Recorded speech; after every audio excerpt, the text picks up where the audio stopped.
If you have watched or read the news recently, you've probably noted that the news gives us an abundance of information about problems, but very little answers to those problems.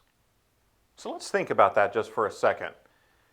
If the heart of the news is really just presenting problems to us, practically speaking, how much of the news do you really need to listen to, watch, and read?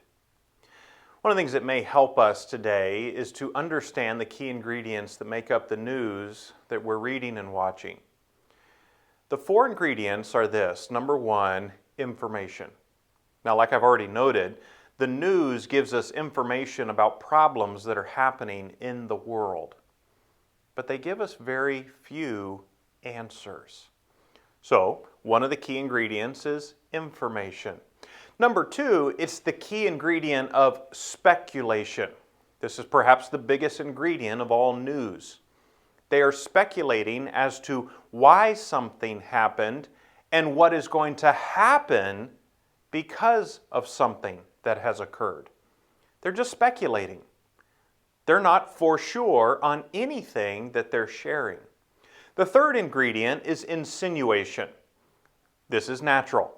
They presented the problem and they want to associate blame. They want to say that this person is behind it or this organization is behind it. And there's an insinuation of blame.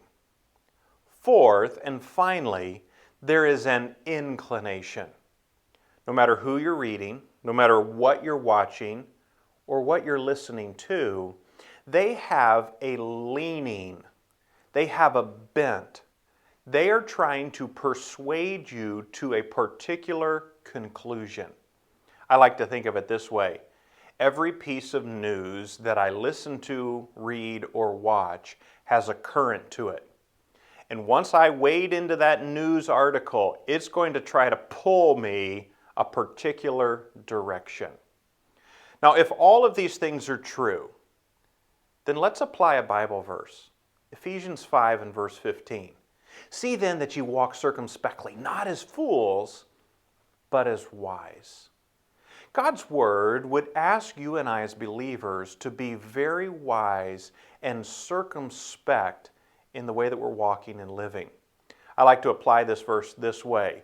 When I open up the news to read it or I click on an article to read it, I need to watch and read circumspectly, not as a fool, but as wise.